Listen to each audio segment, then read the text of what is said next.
El Mediterráneo vuelve a ser el corazón del mundo como fuente de energía, migraciones y poder en el siglo XXI. Y España está en el centro del nuevo tablero del poder mundial. Exacto, un punto clave. El Mediterráneo es el tablero clave del siglo XXI. América y la OTAN protegerán sus intereses y la seguridad de la región. España está en el cruce de civilizaciones. La Unión Europea debe gestionar los flujos migratorios y energéticos con cooperación, no con A simple vista, podría parecer que los recientes titulares sobre el choque diplomático entre Donald Trump y Pedro Sánchez son solo un roce político bilateral más. Otro desencuentro pasajero en el ciclo interminable de noticias internacionales que vemos todos los días en la televisión. Pero la realidad, cuando uno rasca un poco la superficie, esconde una imagen mental muchísimo más poderosa. Totalmente. Ese aparente roce es en realidad una pieza de dominó temblando en medio de una batalla global gigantesca por el control de uno de los cuellos de botella geográficos más críticos de todo el planeta. Es que es un error muy común reducir estos eventos a simples diferencias de opinión o a un choque de caracteres entre líderes. Lo que vamos a hacer en este recorrido analítico de hoy es elevar la mirada. Exacto. Vamos a alejarnos del ruido diario y observar el mapa completo para entender no solo el qué de estos movimientos, sino el porqué profundo que hay detrás de este inmenso tablero mundial. Y para lograrlo, contamos con un material de base excepcional para nuestra inmersión a fondo de hoy. Por un lado, tenemos un análisis exhaustivo titulado El nuevo tablero mundial 2025-2025. Y por otro, una serie de mapas estratégicos que son literalmente radiografías del poder global actual. Nuestra misión en este análisis es entender exactamente cómo encaja España en un rompecabezas colosal que involucra a Estados Unidos, a China, a Rusia y al control absoluto de los mares. Un reto nada menor, desde luego. Y quiero hacer una aclaración importante para quien nos escucha antes de arrancar.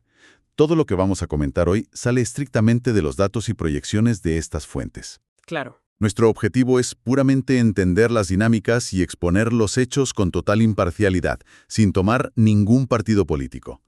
Vale, vamos a desgranar esto porque la premisa inicial ya es un jarro de agua fría. El mundo ya no funciona con las reglas que conocíamos tras la Guerra Fría.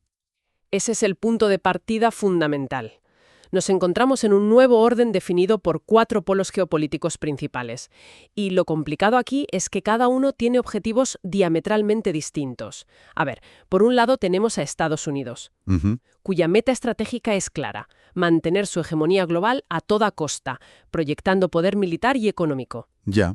Luego está China, que busca consolidarse como la potencia dominante, sobre todo a través de una agresiva expansión comercial y de infraestructuras. En tercer lugar, Rusia, operando con esa ambición histórica, casi imperial, de recuperar su antigua esfera de influencia. ¿Y faltaría Europa? Exacto. Finalmente, la Unión Europea, cuyo objetivo primordial es pura supervivencia estratégica, evitar quedar subordinada, ya sea como un satélite de Washington o como una simple terminal comercial de Pekín. Es un juego de equilibrios tremendamente delicado. Y viendo los datos, este choque de placas tectónicas se está desarrollando en 3 zonas de fricción súper claras. Sí, los documentos las marcan perfectamente. La primera es Ucrania, que hoy por hoy es la frontera física y de altísima tensión entre la OTAN y Rusia. La segunda es el Indo-Pacífico, el gran teatro de operaciones tecnológicas y navales entre Estados Unidos y China. Y la tercera zona, que es la que verdaderamente nos ocupa hoy, es el eje formado por el Mediterráneo y Oriente Medio. Y es curioso fijarse en que aquí es donde la geografía pura y dura se vuelve determinante. Totalmente determinante. Tengo delante uno de los mapas aportados en las fuentes, que muestra el sur de la península ibérica y el norte de África. Hay un detalle visual que impacta profundamente. Una flecha roja marca la distancia exacta entre Tarifa, en la costa andaluza, y la costa de Marruecos. Es un dato que siempre sorprende. Son apenas 13 kilómetros. 13 kilómetros. Para hacerse una idea, eso es menos distancia de la que mucha gente recorre cada día en coche para ir a trabajar en ciudades como Madrid o Barcelona. Es increíble cuando lo pones en esa perspectiva. Y por ese pasillo de casa, tan sumamente estrecho, respira gran parte del comercio y la seguridad mundial. Lo fascinante de esto es que esos 13 kilómetros convierten a España en una pieza estratégica insustituible. No es solo un accidente geográfico curioso. Si observamos el mapa de cerca, vemos puntos logísticos masivos como Algeciras y Gibraltar en el lado europeo y el puerto de Tánger Med en el lado africano. Es un embudo por el que pasa el 20% del comercio marítimo mundial. Una barbaridad. Pero el análisis va más allá de la geografía física comercial y define lo que llama el eje estratégico: Gibraltar, Rota y Morón. Claro, las bases. España, por su mera ubicación, controla la entrada al mar Mediterráneo, domina las rutas marítimas que conectan el Océano Atlántico con Europa y Oriente Medio, y sirve como plataforma indispensable para cualquier acceso militar rápido hacia el continente africano y el Golfo Pérsico. Viendo ese cuello de botella, se hace evidente que las bases de Rota y Morón no están ahí por casualidad. Quiero decir, la presencia estadounidense en estas instalaciones tiene que ir mucho más allá de una simple colaboración logística rutinaria. Sin duda. Según los textos, ¿qué papel juegan exactamente en este pulso global? Pues juegan un papel de supervivencia operativa. No son instalaciones secundarias ni meros puntos de reabastecimiento. Estas bases sirven para alojar a los destructores de la flota naval estadounidense. O sea, la fuerza de choque pesada. Eso es. Además, son una pieza fundamental del escudo antimisiles de la OTAN y actúan como el trampolín logístico militar más rápido y seguro hacia África y Oriente Medio. Desde la perspectiva de Washington, no tener acceso garantizado a Rota o Morón significa, literalmente, operar a ciegas y con retraso en una de las zonas más volátiles del planeta. Y claro, ahí es donde entra en juego la variable de Oriente Medio, concretamente la tensión constante con Irán.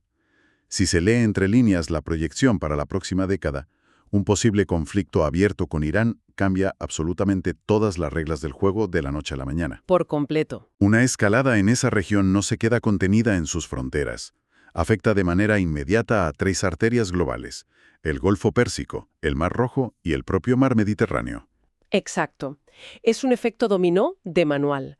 Si Estados Unidos entrara en un conflicto bélico de alta intensidad con Irán, su necesidad de contar con bases logísticas estables en Europa se dispararía. Claro, necesitan asegurar la retaguardia. Y mantener el control absoluto del Mediterráneo se volvería perentorio, crítico. Necesitarían mover tropas, combustible y munición a una velocidad récord. Por eso se ejerce una presión diplomática tan constante. Ya veo por dónde va esto. Cuando un país anfitrión, en este caso España, limita, condiciona o incluso retrasa el uso de estas bases para ciertas operaciones, no se percibe al otro lado del Atlántico como un simple trámite burocrático. Es un mensaje político de primer orden que resuena con muchísima fuerza en el Pentágono. Y ese mensaje político, por lo que veo en el análisis, conecta directamente con uno de los grandes debates que hay ahora mismo en Europa: esa idea de la autonomía estratégica. Un tema espinoso. Básicamente, Europa se ha dado cuenta de que no puede depender eternamente de que el teléfono suene en Washington si hay una crisis en su propio patio trasero. Es un concepto muy impulsado por figuras como Emmanuel Macron y la Comisión Europea, y suena muy bien sobre el papel. Desde luego. La idea de que Europa tenga la capacidad real de defenderse por sí misma, de producir sus propios tanques, sus propios cazas y decidir su política exterior sin tener que pedir permiso. Suena muy bien, sí, pero su ejecución es complejísima y además genera mucha fricción. Esta aspiración europea enciende todas las alarmas en Washington y es importante recalcar que esto ocurre independientemente de qué administración ocupe la Casa Blanca. Es una cuestión de Estado para ellos. Exactamente. El temor estadounidense tiene 2 caras. Por un lado, una pérdida significativa de control estratégico sobre sus aliados tradicionales. Si Europa vuela sola, Washington pierde capacidad de presión. Lógico. Y por otro lado, hay un componente puramente comercial, un descenso pronunciado en los miles de millones de euros que los países europeos destinan cada año a comprar armamento fabricado en Estados Unidos. Lo cual nos lleva de cabeza a la doctrina de Donald Trump. Y de nuevo recordando a nuestra audiencia que aquí nos limitamos estrictamente a exponer el modelo que recogen las fuentes, sin emitir ningún juicio de valor. Por supuesto. Se describe este enfoque como un cambio de paradigma radical respecto a la diplomacia tradicional. Se acabaron los grandes discursos sobre los valores compartidos de Occidente. Su doctrina redefine la OTAN, transformándola en lo que los documentos denominan un contrato de seguridad puro y duro. Es una lógica 100% transaccional llevada a la geopolítica. Es una fórmula casi matemática. Si pagas, recibes protección. Si no pagas, asumes tú el riesgo. Así de crudo. Bajo esta doctrina, se exige de forma innegociable que los países miembros destinen un 5% de su Producto Interior Bruto al gasto en defensa.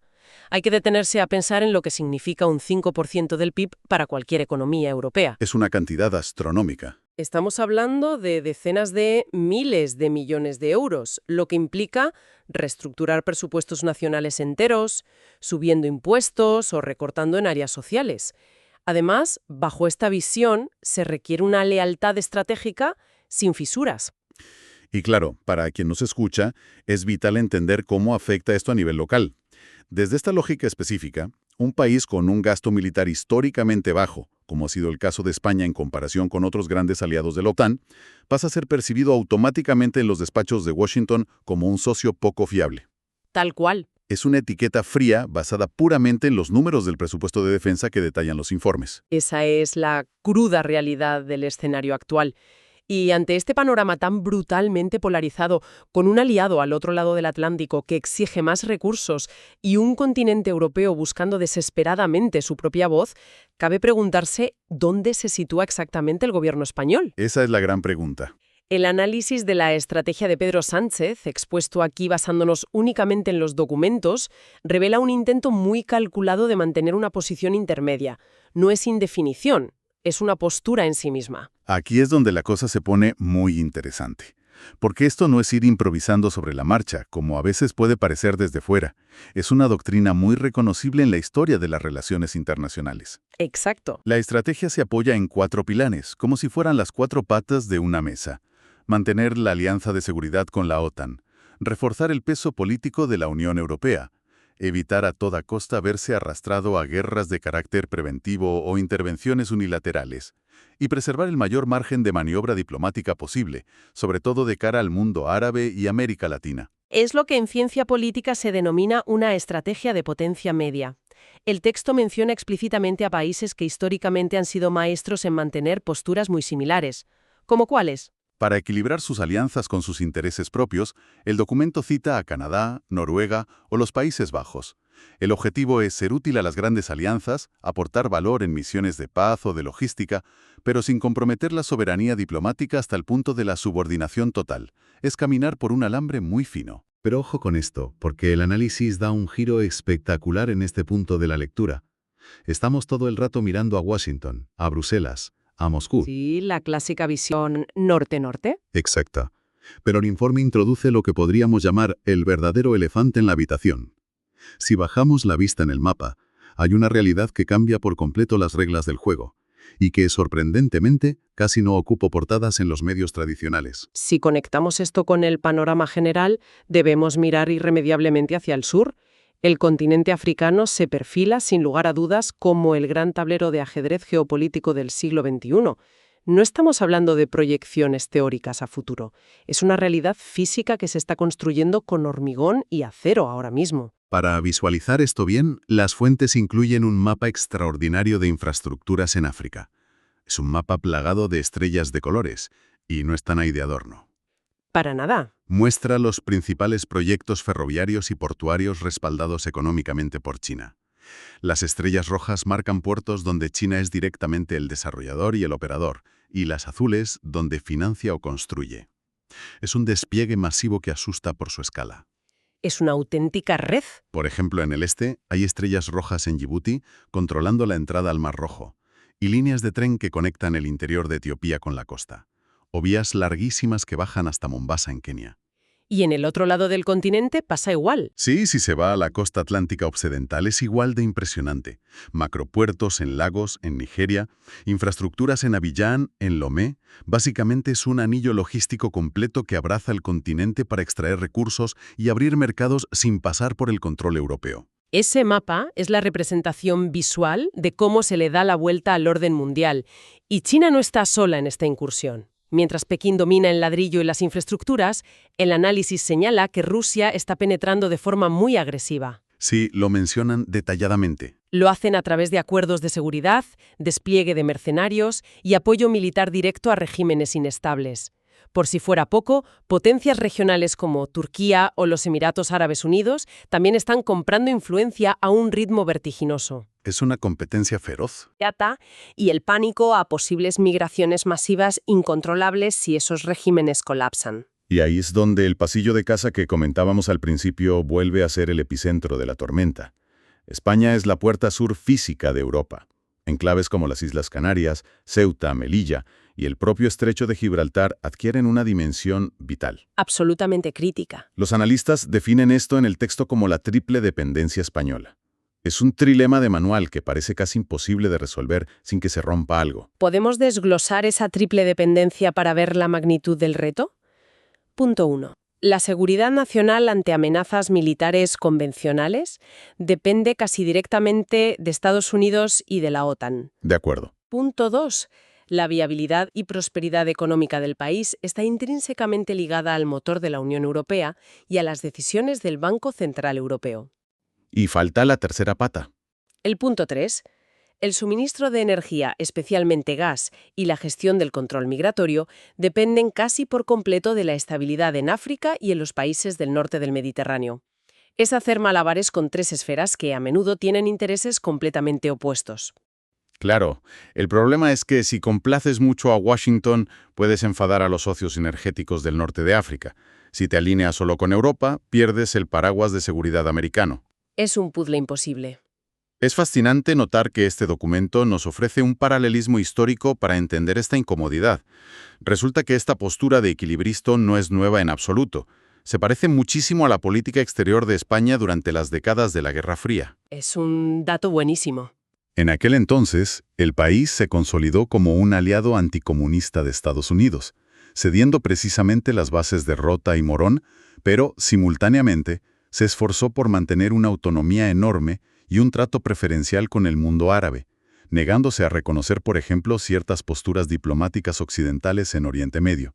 Claro. Salvando las distancias temporales, el guión rima bastante con el presente. Es un eco del pasado muy resonante. Estoy segura de que a muchos les sorprenderá. Pero hay otra capa de análisis en estos textos que resulta sumamente original para explicar esta tremenda aversión que tiene Europa, y España en particular, a la confrontación militar directa. Sí, la influencia ideológica. Introduce una influencia sorprendente, el paralelismo con la diplomacia moral, y concretamente con la tradición diplomática de la Iglesia Católica. El texto traza una línea de influencia intelectual que va desde el papado de Pío XII, pasando por Juan Pablo II, hasta llegar a la visión del actual Papa Francisco. Es un ángulo muy peculiar. Y es curioso ver cómo una Europa profundamente secularizada en su sociedad mantiene una política exterior que se alinea casi perfectamente con esta doctrina vaticana. Sí, los principios de esta tradición diplomática están enumerados de forma muy precisa en las fuentes. Primero, evitar a toda costa las guerras preventivas, algo que chocó frontalmente con la invasión de Irak en su día, por dar un ejemplo claro. Efectivamente. Segundo, la defensa férrea del derecho internacional y de instituciones como la ONU como único marco válido de convivencia.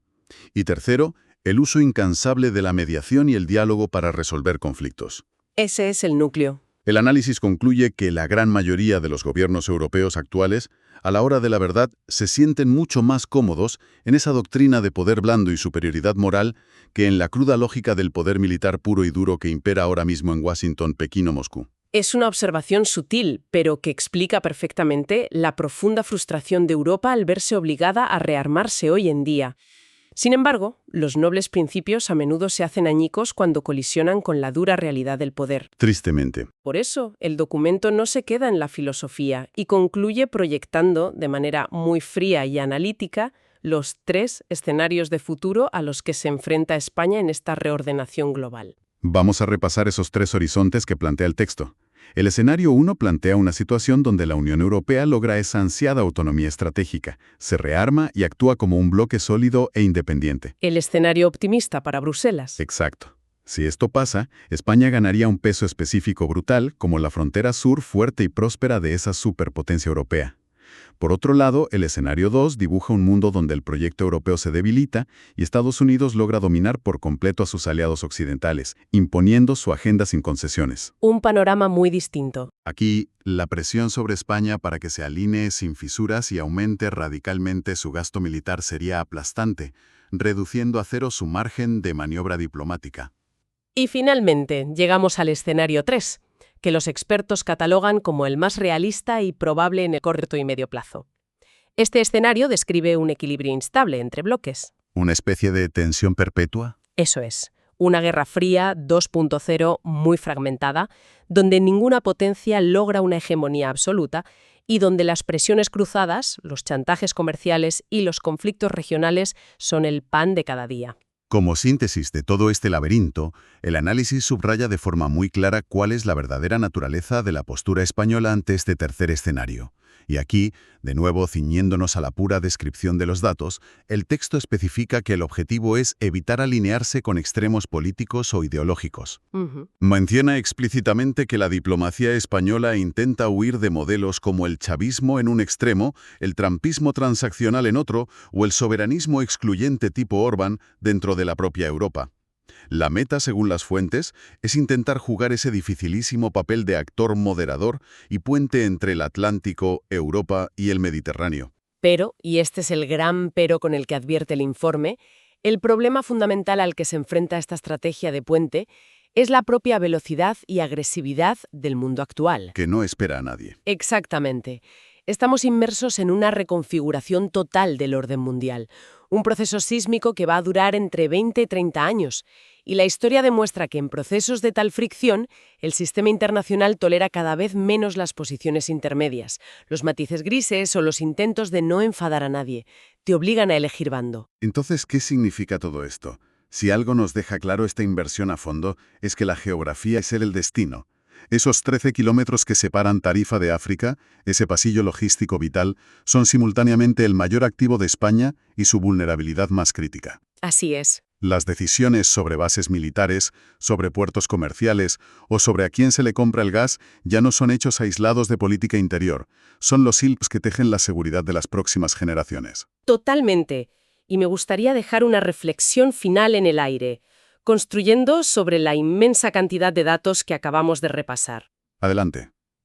Si las proyecciones indican que esta agresiva reconfiguración mundial durará 3 décadas y que los equilibrios diplomáticos ya están al límite de su resistencia, surge una incógnita ineludible. ¿Cuál sería? ¿Qué ocurrirá cuando los efectos innegables del cambio climático alteren drásticamente la habitabilidad, los recursos de agua dulce y la agricultura de ese inmenso tablero africano que acabamos de describir? Ese es un factor multiplicador brutal. Exacto. Si la triple dependencia que mencionábamos antes se acelera de golpe y los flujos migratorios o los cortes de energía alcanzan un punto de ruptura por puro estrés climático, ese frágil equilibrio inestable del escenario 3 podría colapsar muchísimo antes de lo previsto. Rompería la baraja por completo. Una crisis ambiental de esa magnitud obligaría inevitablemente a toda Europa a redibujar sus lealtades estratégicas, sus fronteras y sus prioridades de seguridad en cuestión de meses, no de años. Una perspectiva que desde luego cambia por completo la forma en que uno mira un mapamundi a partir de ahora. Y con esa poderosa e inquietante incógnita sobre el futuro, cerramos nuestro análisis de hoy. Ha sido un viaje verdaderamente profundo a través de las tensiones, las infraestructuras y las geografías ocultas que definen el presente global. Agradecemos enormemente la compañía en este intento de descifrar las dinámicas del nuevo tablero mundial. Hasta la próxima.